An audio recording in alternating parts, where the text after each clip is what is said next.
Hey everybody, so this is my forecast for Scorpio for April 2014. So Scorpio, we start off with Saturn in that first house. First house is all about you, anything about you, inwardly, how you feel emotionally, your outer appearance, anything about you. And Saturn is the teacher, and it teaches lessons, commitment, responsibility, obligation. It's laws, it's restrictions. So right now it's kind of like you're putting things on hold as far as your priorities, your responsibilities, your commitment. You're just kind of taking a break because Saturn is there, but it's retrograde. And so yeah, there's some type of break, or you easing up on a responsibility or some obligation that you have.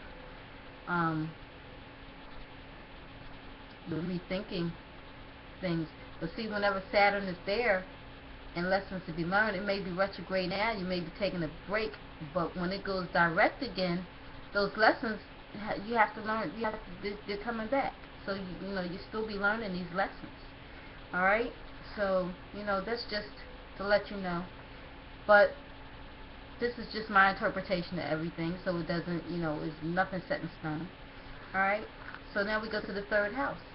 Third house is communications, the way you think, the way you speak, short distance travel, friends, siblings, and neighbors, phone calls, emails.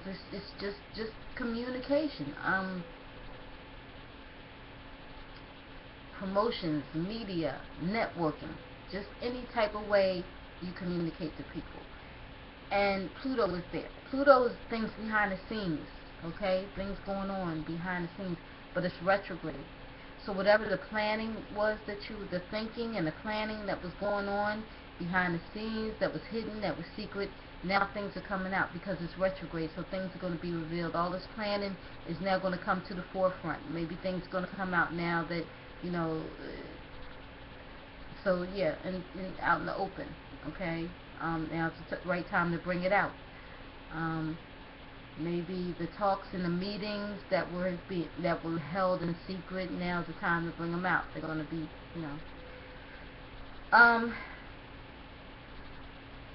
Okay, then we go to this fourth house. Fourth house, Venus is there first week. So there's maybe a visitor to your home, someone's visiting your home. There may be some redecorating going on around the home. Because fourth house is anything domestic, home, family, property, roots, generations, the past. So also you may be thinking about moving. There may be money coming to your home at this time, and anything, even though the money is coming, you may be thinking about spending it out fast, just as fast as this money comes in. You may be planning on spending it because you may be doing the decorating. And like I said, there may be a visitor to the home. Then Venus moves into that fifth house. That fifth house, and it may seem like I'm doing this fast, but I did this before and it cut off on me. I don't want it to cut off again because I was almost finished the entire reading or forecast for Scorpio and it cut off. But anyway, going back, Venus moves into the fifth house. Fifth house is romantic partner, children, and is the house of amusement and pleasure, and is creative. So any type of creative endeavor or project too. And it's moving there with Neptune, so it's Venus, Neptune, and Mercury. Whenever Venus moves into a house, it seems like there is a pregnancy or an engagement. And it's there with Neptune and Mercury. So if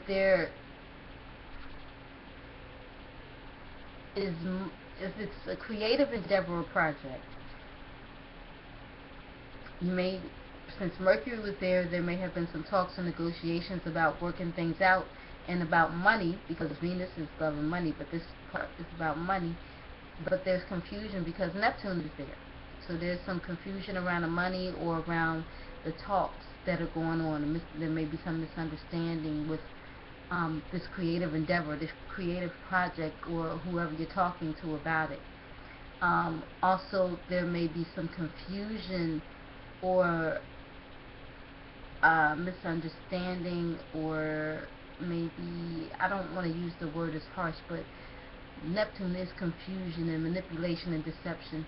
So it could be around a romantic partner with money at this time. There could be some confusion with, yes, with some talks, or some type of communication with some deal or contract or something having to do with romantic partner. Okay.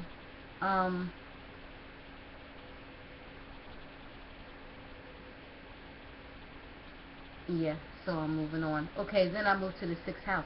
The 6th house is the new moon, Uranus, and Mercury moves into the 6th house. Now, when I say new moon, that's the sun, the moon, Uranus, and Mercury, all in this house of work, health, and daily routine. So this is bringing some type of, the new moon brings new opportunity, okay, around the work, people that you're working with, the job. And Uranus is sudden and unexpected. It's uncertainty, but it's also like,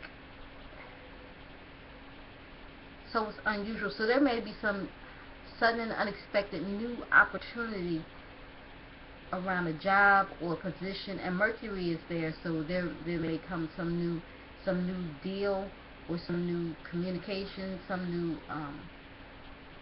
negotiations, something around the job, some new deal probably, or offer. There could be some type of offer for a new position or a new job, and it may come sudden and unexpectedly, okay, because it's in the 6th house of work and health and daily routine. So there could be some change in your daily routine that just comes unexpectedly, and bringing some type of new opportunity. There's something there, some new opportunity for you. I don't know if it's a new position, new job, but you may not expect it. It just, the offer or the deal or something just may come. Okay. Then we move to the 7th house. Now the 7th house, this is going to happen for May, because this is this new moon solar eclipse, but it's on April 29th, so it's going to happen for May. And this is in the 7th house of relationships, business partnerships, one-to-one communications. There's a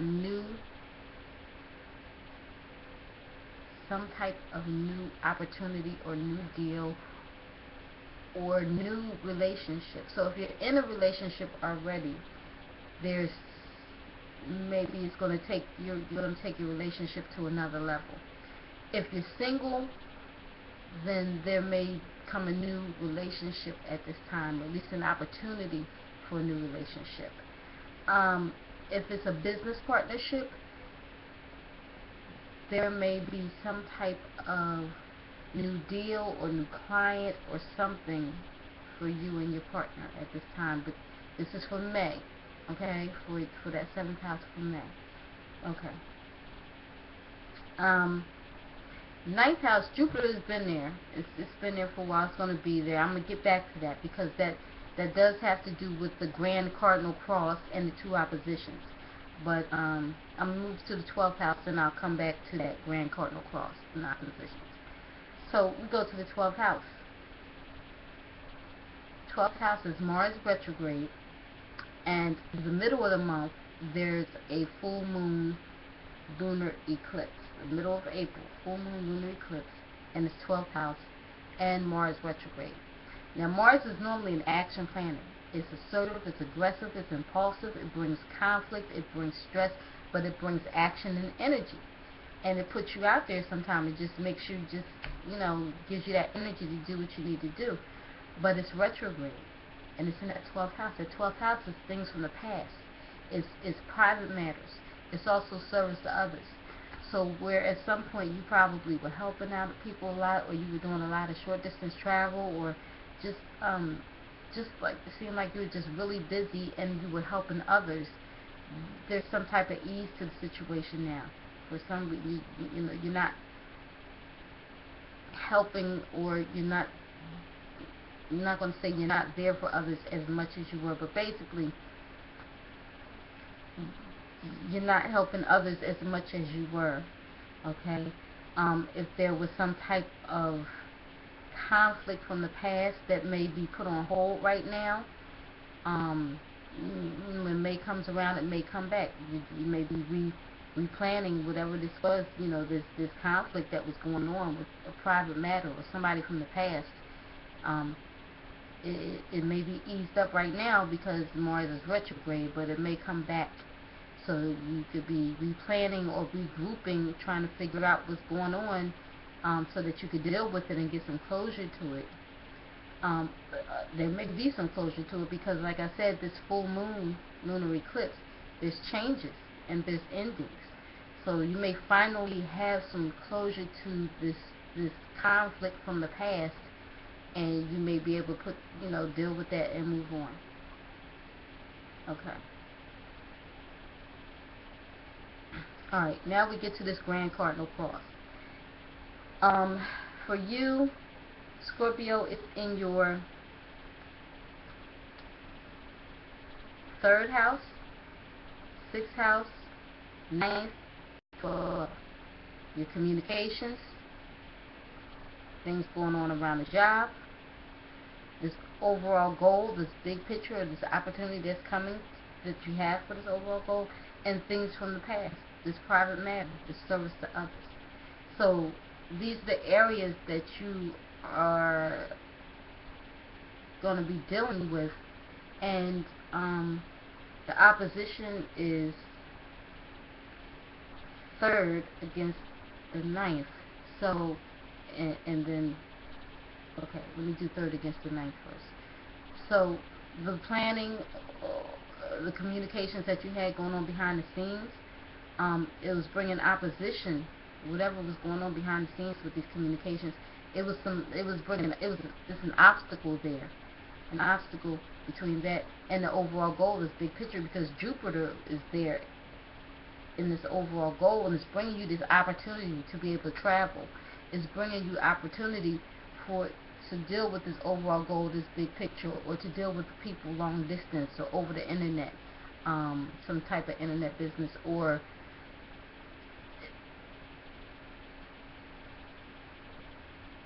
just this basically this overall goal, the big picture, and the communications that were going on behind the scenes. That's what's bringing the obstacle. The planning, whoever you're talking to. I guess you're working it out. You could be talking it out right now, but that was one of. And then there's an opposition with the 6th house and the 12th house. The sudden and unexpected, maybe job offer or opportunity, and whatever private or past matter or whatever, the service to others, like you putting the service to others, you're kind of putting that on hold. And so I don't know what that has to do with this new opportunity. There's a balance, or what is this opposition between this past matter and this opportunity for you for a new job or a new position or something. I don't know. I really don't know. But if you understand, give me some feedback, because I don't understand everything I see. I know what I see. I just can't interpret everything, and I don't always understand it. So I say pray about the situation. Looks like everything's going to be okay. Just pray about it, pray about it, pray about it. And like I said, this is just my interpretation. So I say this in all my videos, and I will continue to say it. This is strictly for entertainment purposes only. None of this is set in stone. And before all of this, I put God first in my life. So thank you so much for watching, and have a blessed day.